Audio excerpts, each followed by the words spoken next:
This I would like to conference ask. will now be recorded. Yes, guys, the meeting is going to be recorded now because post this session we will share the recording with you, right?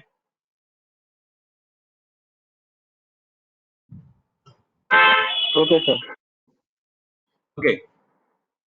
So, guys, first of all, I would like to ask you that what is a particular cloud computing? Any idea about?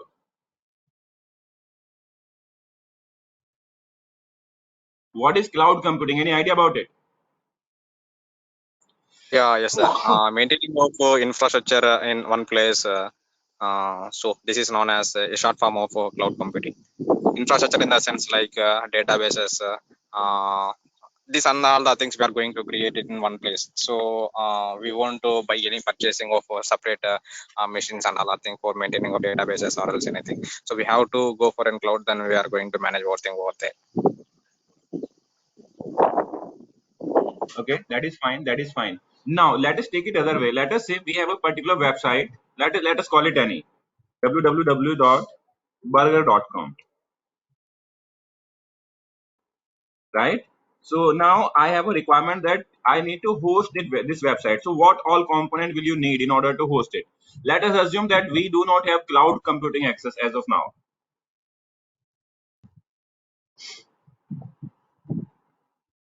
What all components will you need in order to host a website?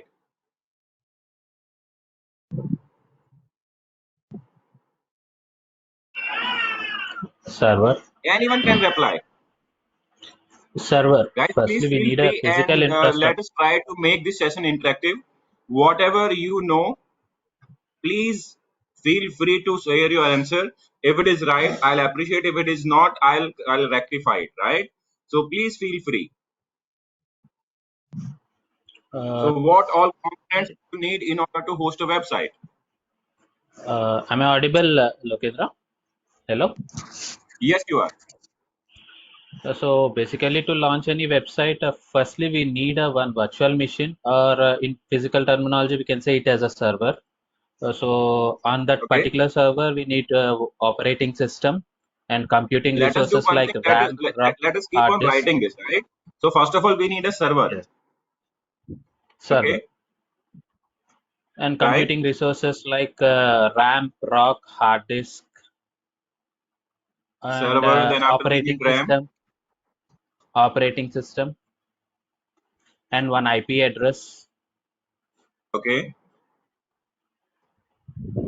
What else we need? IP address. Okay. So I am defined here as IP. And one database, DB. Okay. Let us call it DB. Fine. So these are the minimum requirements to launch any website before going, Okay. as per Anyone my else? understanding. Hard disk is also missing. RAM, ROC, computing resources. Okay. Let us define it here. Hard disk drive, right? Anything Yes. else?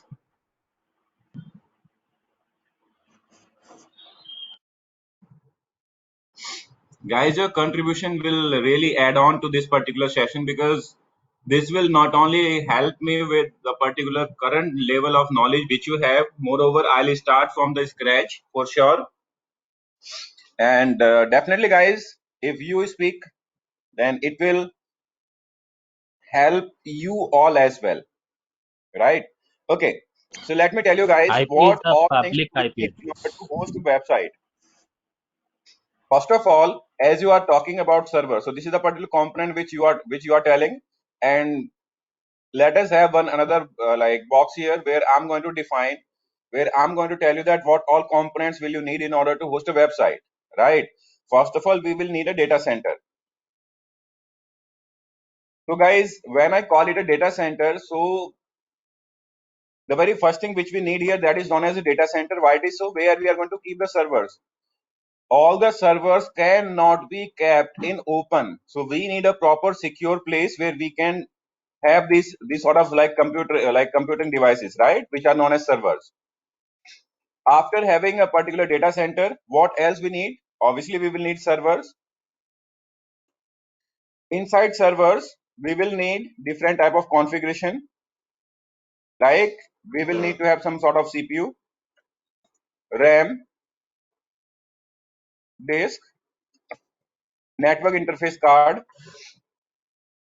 right? What else?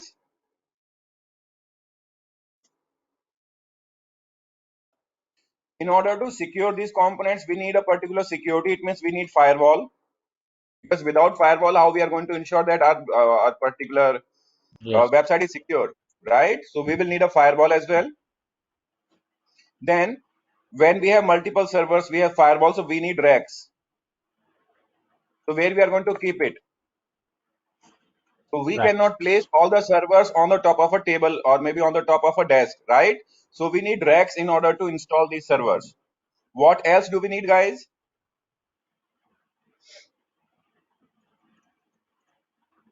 Just your input. Power source. Obviously power. Single or dual power source based on our requirement in data center. Obviously we will need power. And Operating system to okay, install on server. operating system. Public IP address. Public So IP. let us name it as internet, right? Yeah, internet. In a nutshell, we can call it ISP, internet service provider, because if we call it like IP address or public IP address, so which means we might have one, we might have multiple. So let us call it ISP, internet service provider. So it could be one, it could be multiple. What else? We will need security as well. Why it is so? So there are two types of security, physical as well as logical. Like we will need some sort of security guards who are going to ensure that no unauthorized person is going to take entry into our data center, right? What Yes. else? Monitoring. Monitoring, that is fine. Great.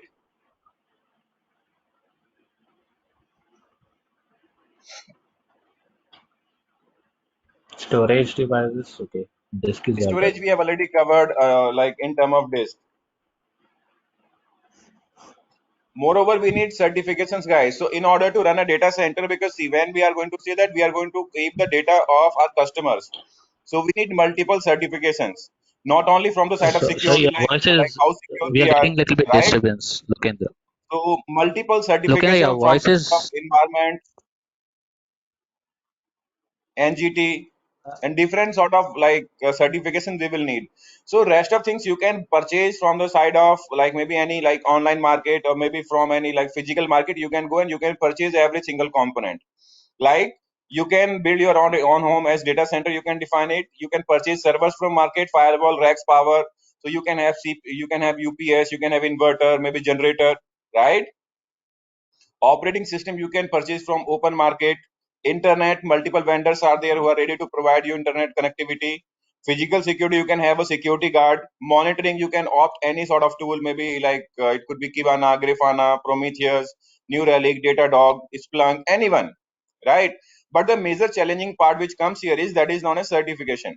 So certifications are really hard to find, because when we are talking about power, right, so we will have to give like NGT, like National Green Tribunal, that is an organization which takes care of like particular like eco energy and other components. We will have to define like how much electricity we are going to consume here, what are different powers we are going to have, whether we are going to go with maybe inverter, generator, or maybe electricity. So what sort of component we need. So certifications are really hard to find. We need to spend a lot of time while we are arranging certifications, right? So this sort of thing we will need, right? Now what next we are going to do here, guys? One more thing you need to do. So once we are talking about these sort of components, so now this particular section, the particular server selection, will become a challenging stuff for you. Why it is so? My website name is burger.com, right? And when we are talking about burger.com, so I do not have a basic idea like what type of server we are going to purchase. So if I ask you like what sort of server you are going to purchase, how many CPU would you want, what amount of RAM, disk, and network interface card would you need? How would you decide this particular section? Yes, guys.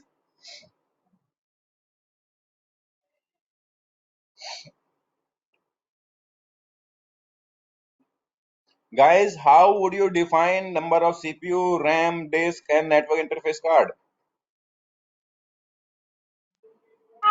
By launching EC2 instances, sir. Pardon? By launching EC2 instances. Okay, so you are talking about EC2 instances, right? Yes, sir. But we are talking about here physical servers.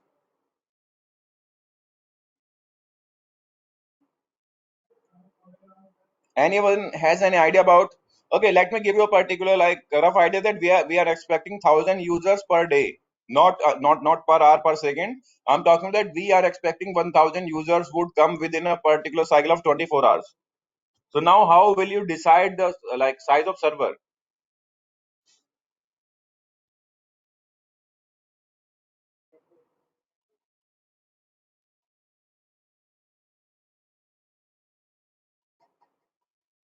So guys, this is the most challenging stuff which a particular person who is working in a data center has to decide.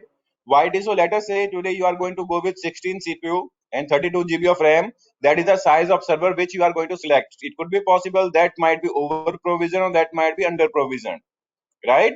And once you purchase a server, so it is really hard to revise or to return that server to vendor where from you have purchased it, right?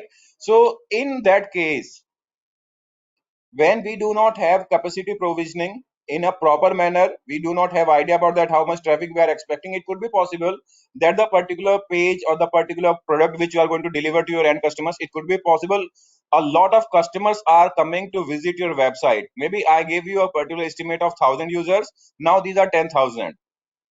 So what will you do? You will have to go for other servers. You will purchase 10 servers now based on the like number of users on your website. You will purchase 10 servers. But what if after 3 months the particular product which you launch, people stopped liking it?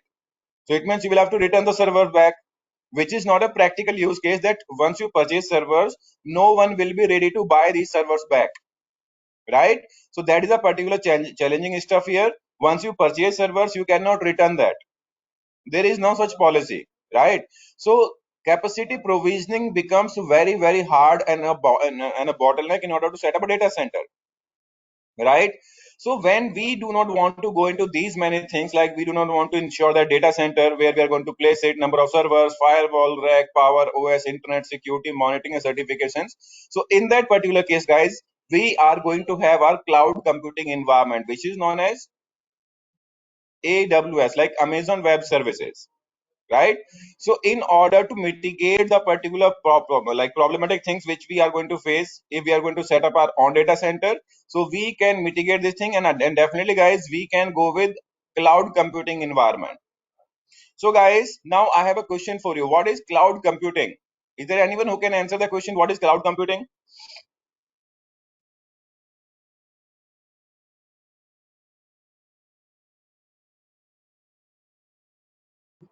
Yes guys, what is cloud computing? Generally, we launch a server in a remote location instead of on premises. So simply we can define on cloud through remote session, we can access from anywhere. Okay, any other one?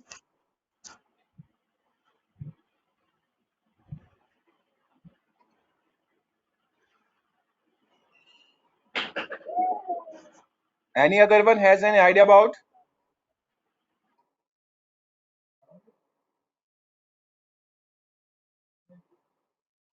Girish? Uh, yes, sir. As of now, we know that we have to create some servers and EC2. That is known as EC2 sense, in the sense we have to create anything and networking each and everything. We are going to create database and each and everything. We are going to take it in EC2. Okay, that is fine. So right now you are just talking about EC2, but guys, if you see, a lot of services are available here, not just EC2, right? So we cannot be very specific to EC2 section only. We will have to think of other services as well. While we are answering this question, we have to think of a lot of services are here. Different categories are here, right? As you can see on the top of your screen. So different services like compute, developer tools, machine learning, cost optimization, different tools are available here, guys, right? So we cannot say that we are talking about EC2 only, that where we can host a particular EC2 machine, that is known as cloud computing. So guys, now let me answer the question. So guys, what cloud computing is? So cloud computing is an interface, as you see it here. Cloud computing is an interface where all the resources are available. What all resources? Like data center, servers, CPU, RAM, disk, network interface card, firewall, racks, power, operating system, internet service provider, security related to physical or maybe like logical security, which is firewall. Multiple monitoring tools are available, and the particular certifications are also available, right? So where all the resources like this are available on an interface, like an interface where all the resources are available to keep your infrastructure. What is your infrastructure? That is burger.com, just right. So an interface where all the resources are available to keep your infrastructure up and running is known as cloud computing.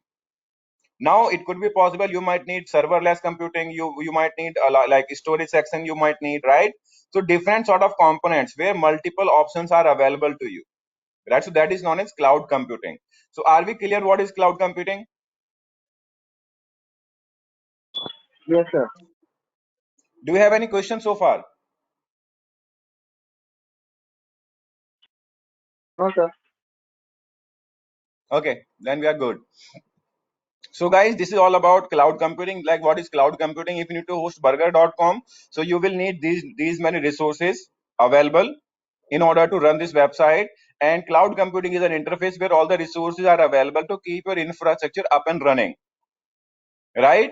Now, the very next point here is what we are going to discuss, that what are the types of cloud computing we have. Because obviously guys, when we are talking about cloud computing, so there are different type of cloud computing available. So first of all, if we talk about this particular component, so this is known as data center. So the data center is known as private cloud, right guys? Data center is known as private cloud. It could be possible that you might have their different sort of component you might have, like you might have their VMware, maybe Zen, maybe any other sort of virtualization you might use there. So that is known as private cloud. But when we talk about public cloud, guys, so that is known as, another component here is that is known as public cloud. Another component here is public cloud, right? So if I give you example, so you can define here like data center.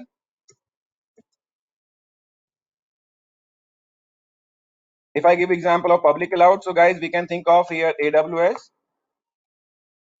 We can think of here as GCP, like Google Cloud.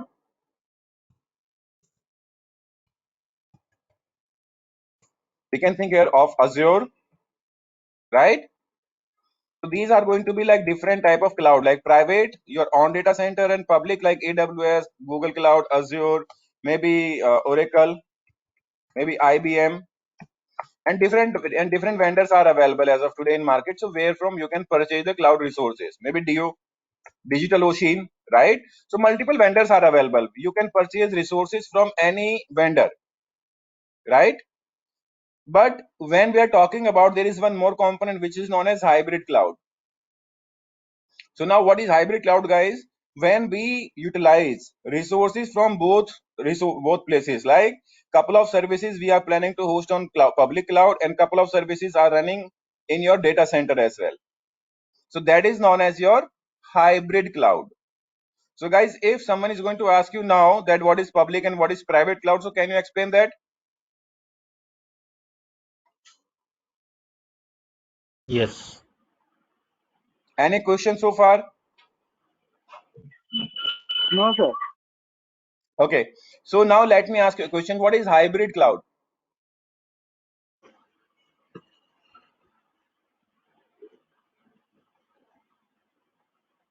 It's a combination of both public and private cloud, where some of the services can be hosted on private, some of the services can be hosted on public. Right. So you are absolutely right about it.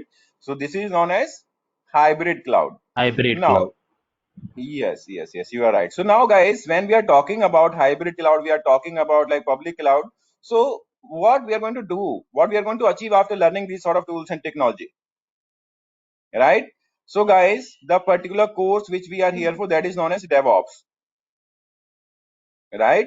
So DevOps is just not a tool or technology, that is a methodology, right? So what we are going to do here is, I'll tell you that. So guys, we are going to learn here about DevOps. But DevOps is just a name. Now, what other profiles are here which are related to DevOps only, right? So the very first profile which you will get in market, like NOC, like Network Operation Center, you can think of it. Especially these guys are responsible monitoring. The guys who work as NOC, those guys are supposed to be responsible for monitoring things. So the very first profile which you can assume that after completing this course you will get a chance to work as, so that can be as NOC engineer, right? So basically these guys are supposed to be responsible for monitoring and like first like L1 level troubleshooting. Next profile which you can think of as SysOps, it means you will be working on production systems, you will be supporting production operating systems, right? So that profile is known as SysOps. The very next profile you can think of, that is TechOps. These guys are majorly responsible production system. These guys have to work with the particular tools and technology which DevOps team develop, right? So that these guys are known as TechOps, or some people call that operation team only, like ops guys, or like ops operations team only, right? A particular new buzz in market here is that is known as SRE, like site reliability engineering. This is also a profile which you can think of that after completing this course you might get a chance to work as SRE as well, right? Aside to this, if you are going to work with a really big organization like HCL, Accenture, and maybe any other, so in that case you might get a chance to work as Linux engineer as well, right? Linux admin you might get a chance to work as. Then after there is one other profile which is known as cloud admin or cloud engineer. Aside to this, Linux plus networking.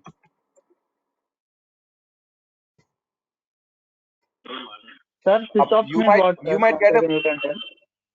Sir, pardon. SysOps. SysOps. Okay, sysops means like you are working on cloud computing only.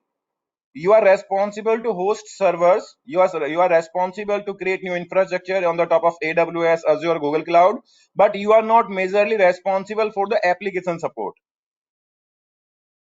Okay, sir. So let us say once you have created server, now maybe Linux guys or maybe Linux admins are going to be responsible for managing the application which are running inside your servers, right? Or you might get a chance to work as Linux with AWS,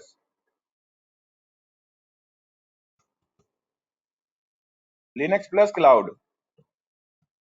So guys, these are the particular profile which you can think of after completing this course, because every single organization might have a different prospect to hire a particular team or to hire a particular candidate, right? So guys, these are the particular opportunities which are available as of today in the market. Maybe like from NOC, SysOps, TechOps, Operations, SRE, Linux admin, Cloud engineer, Linux plus networking, and Linux plus cloud. So guys, these are the particular roles and responsibility which you can think of. And once, let me tell you guys, once you become a like full DevOps, so you will be knowing about each and every component. Like you will have to understand about NOC, like monitoring tool, you will have to define. You will have to think of like how you are going to set up monitoring, how you are going to, what are the particular tools and technology you are going to monitor your infrastructure, your applications. As a sysops, you will have to think of like what type of instances you are going to create, what type of infrastructure you are going to provision, whether servers which you have created are over provisioned or under provisioned, right? So provisioning means to utilize the capacity of the server which you have created, right? That is known as like provisioning. Tech ops, obviously guys, you will be responsible for production support. If any website goes down, any user is complaining that I'm not able to access the website is taking a lot of time, right? So that sort of issues you will be taking care of. Now when it comes to operations team, to approx same stuff we have to perform as tech ops or ops, right? But different team or different organization call at different people, they give it a different naming convention. SRE, this particular terminology was introduced by Google. So those guys who are majorly working into production support only and application support as well, they have to be responsible from end to end production infra support. But guys, keep this thing in mind, these guys are not majorly involved into automation part, right? Then after Linux admin, very simple profile. Like you are working as Linux administrator, if it is a Linux box, then you are going to take care of it. For example, like multiple logs are available there, disk size is getting full, server application is going down, maybe you need to install any new software here, you need to ensure that server is patched properly, any VAPT activity is going to be performed. So this sort of thing you will have to take care of. Now we can think of Google Cloud, like cloud engineer, you can think of network and Linux and cloud, like Linux plus cloud. So guys, these are the profile which you might get a chance to work with going forward once you complete this particular course. So guys, do you have any questions so far here?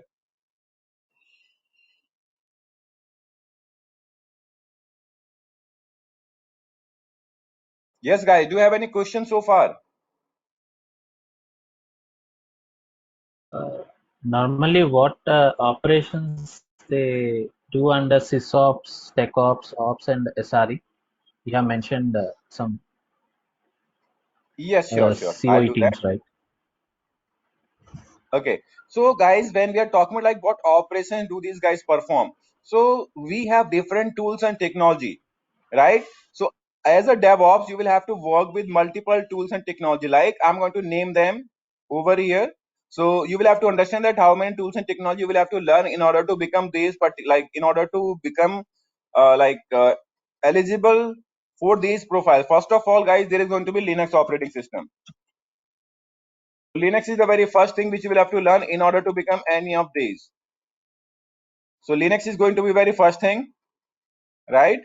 After Linux, you will have to work with any of monitoring tool. Maybe we can talk about here Nagios or Nagios, Prometheus, Zabbix. anyone, right? So like let us name it only two. Then after, when we are talking about sysops, so to become sysops, guys, you will have to understand network as well. You will have to understand, you will have to have understanding of networking as well. Now when we are talking about tech ops or maybe operations, then couple of other tools are going to be added, maybe like Git, right? Ansible,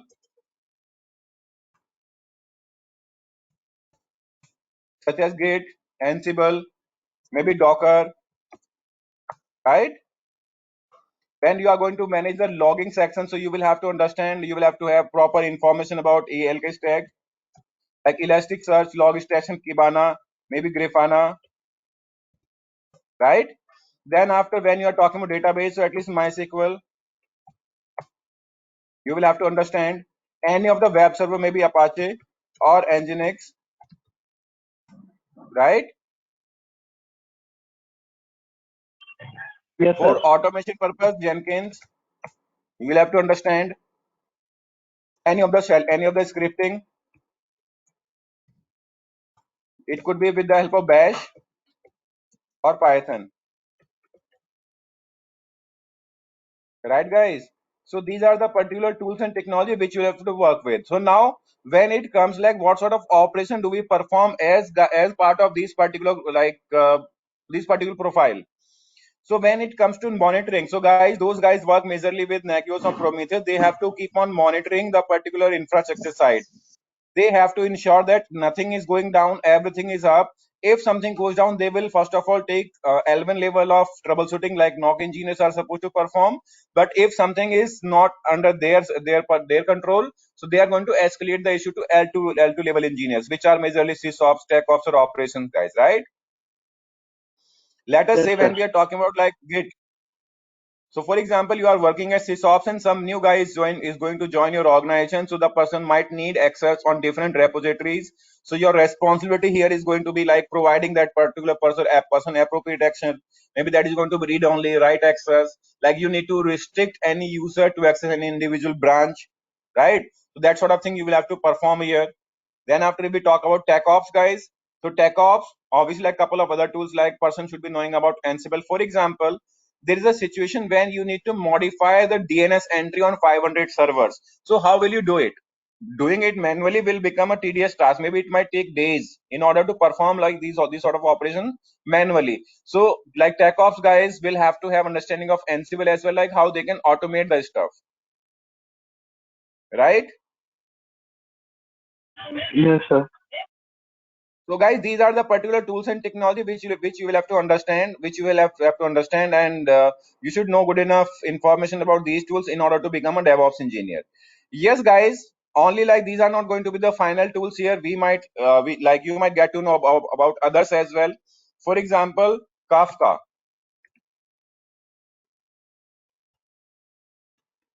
Pulsar, Terraform. Aerospike, Terraform, Kubernetes, right? Like AppsD, and so many other tools are here, right? Maybe Tomcat. So as soon as you will grow old in term of IT engineering and like different tools, different organizations are using different tools, right? So you might get a chance. Let us say within your current organization you are working with Nagios, so definitely you will be eligible to work with Prometheus as well, right? But end of the day, let us say if it is Git, so Git has different versions. Like you might get a chance to work with GitLab, maybe GitHub, maybe Bitbucket, or maybe any other one, right? End of the day, if you know the Git concept, then definitely you will be eligible to work with any of the tool.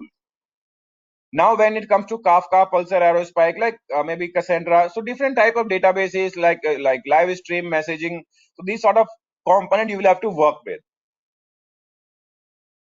right guys?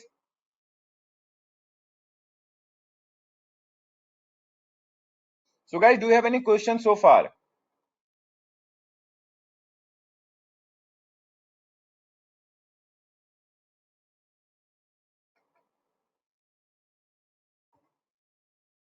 What is Guys, any question? Grafana for user interface stuff or Come again, what did you say? Grafana?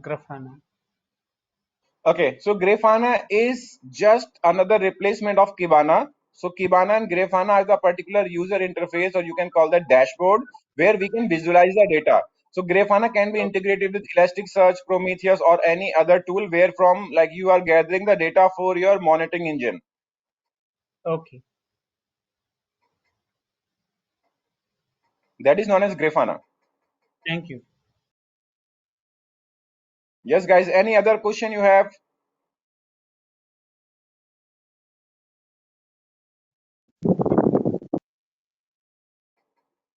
Guys, please feel free to ask questions.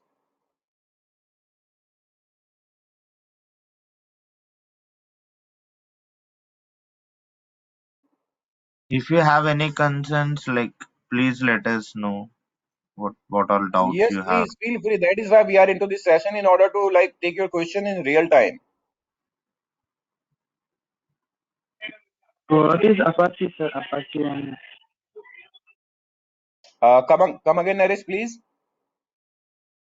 what is Apache, sir? Apache. Okay, Apache and Nginx. So these are known as web servers, Okay, sir. like web hosting applications. ELK, sir, Let us ELK. say, like you might have heard a particular terminology known as WordPress, right? So in order to host WordPress website, either you will need Nginx or you will need Apache. Okay, sir. Okay. Yes. Sir, ELK means what, sir? ELK? So ELK means Elasticsearch, Logstash, Kibana. These are three different components. Elasticsearch is used in order to hold the data, right? Logstash is used to grok the logs from different servers to a centralized location, and Kibana is a particular centralized dashboard to visualize data. For example, you want to check that how many, for example, you are working with Book My Show, right? Okay, sir. Now Okay, you sir. are given a task that you need to identify that which area of Delhi NCR is purchasing more and more tickets. Moreover, Book My Show has centralized location, and now you need to understand what is the maximum cost of a particular ticket which is sold today, right? So rather than going for different servers and checking the particular purchasing history or order table, so you can check on the top of Grafana or maybe on the top of Kibana that what is the particular highest value of a single ticket sold today.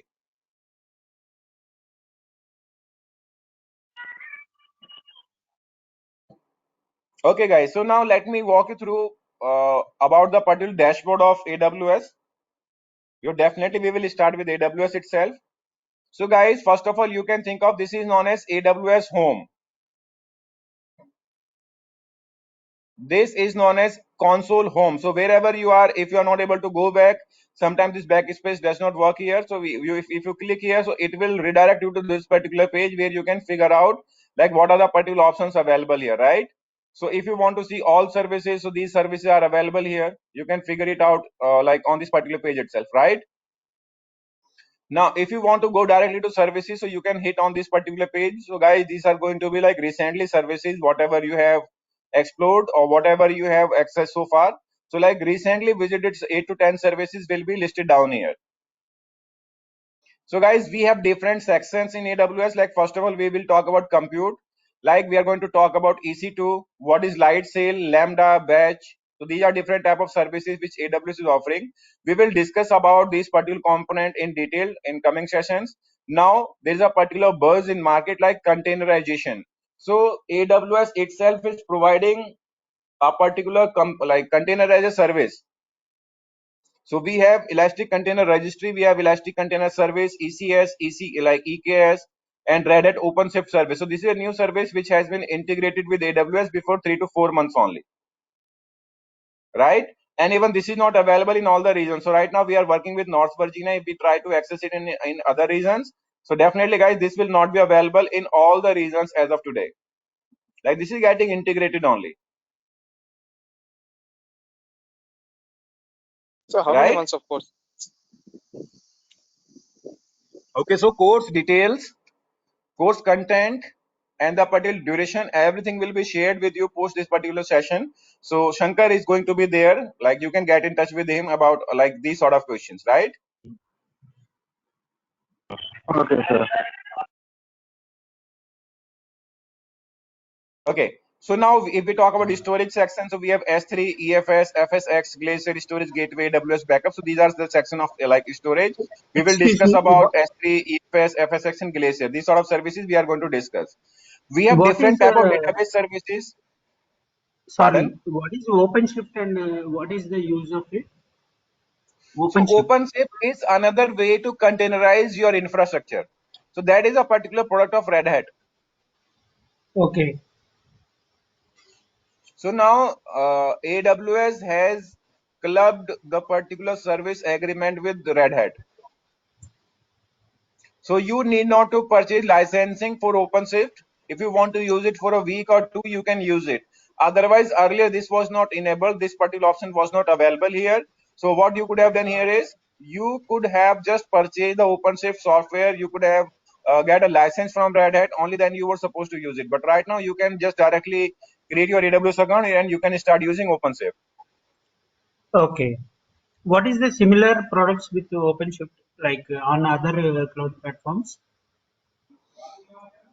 So if you talk about OpenShift, so like you can talk about virtualization. So this is sort of virtualization only. Like OpenShift is providing a containerized environment within itself. Okay. I can compare it Yes. with Vagrant or Yes, you can compare it with. okay. You can compare it with that because both are going to provide you containers only. Now we have a Okay. particular Great. section for database here like RDS, DynamoDB, Elasticsearch, Neptune, QLDB, DocumentDB, Keyspace, time stream databases, MemoryDB, Redshift, and others. We have like network and we have networking and content delivery like VPC, CloudFront, Route 53. So these are the services which we are going to discuss, right? So this is all about AWS and like these many services are available. So even it is really hard to remember today that how many services are available as of today on the platform of AWS. And guys, once you remember these services, so AWS will introduce some new services as well, right, guys? So now, if you talk about like this particular panel first, so this is Cloud Shell. All the operations what you are performing here with the GUI, so you can perform the same activity with the help of AWS CLI as well. So AWS is going to provide you a particular Cloud Shell as well, where you can run some AWS commands and you can start working with your AWS machines, AWS infrastructure and all, right? So yes, guys, Okay, that sir. is all about this particular session. So now, guys, it's your time to ask questions. If you have any questions, so feel free to ask. We would love to answer the questions.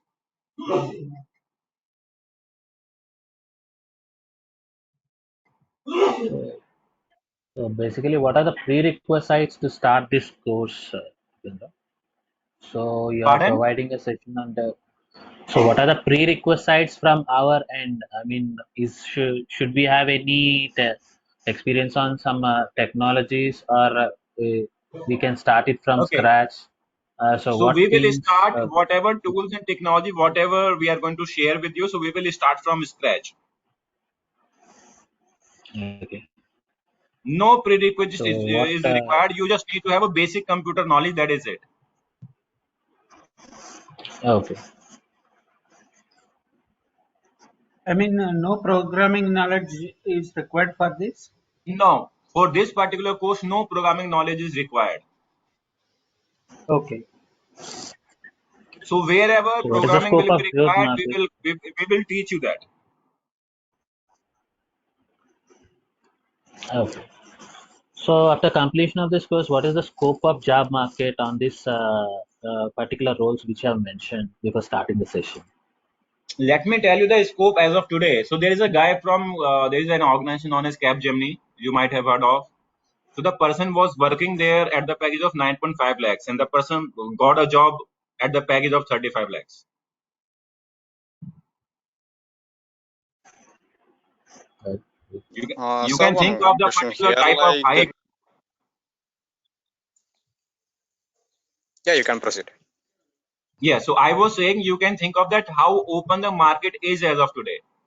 A lot of job opportunities are there. You just go to any job portal. There are like job portals are filled with n number of jobs. And for good candidates, there is no restriction for salary as well. Mhm.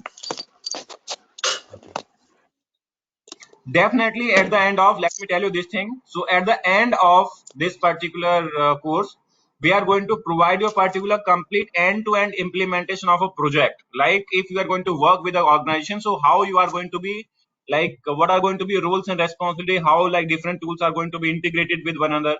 So we will provide you a project as well, like real-time project we will do. Okay. Okay, sir. And guys, one more like additional advantage is going to be here, as and when we will be covering these topics. So we will tell you that how an interviewer is going to ask you a question. Like obviously, like we cannot commit okay, only this is going to be the question which a person will ask you, but we will tell you the scope of interviewer. Because see, I have been a part of interview panel for more than a decade now. It's been more than 10 years. I have been taking interviews, so I know the how the person is going to ask. Okay.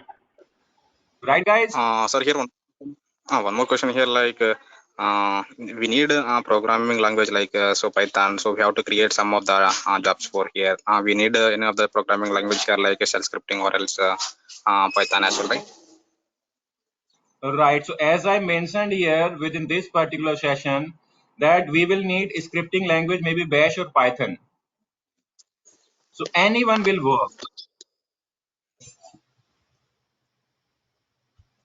I Okay. mean, Okay. in which scenarios these Bash or Python will be used, sir? Could you please? Yes. So let us say if you need to automate your daily task related to Linux operating system only, then you can use Bash shell, right? But let us say if you are planning to build some sort of tool where you want to visualize your maybe the particular output of your shell scripts, maybe you want to build your custom tool in order to work on that particular. So in that case, Linux shell script will not work. You will need to use Python. Moreover, let us say if you need to work with any date syntax, if you need to play with some sort of logs which are really critical, and like Python is going to provide a lot of inbuilt libraries. A lot of functions are already inbuilt, already available in Python. But in Bash shell, you will have to write to the functions itself. Like you will have to write to the functions itself. Like these are not inbuilt. Okay. So Python can cover both the things, like automation as well as your development need. But Bash shell will not be useful in that particular case, Okay. right, guys? Okay, sir. So I will that is it for today from my side. So now I'll hand the session over to Shankar. Shankar, you can please proceed now. Thank you.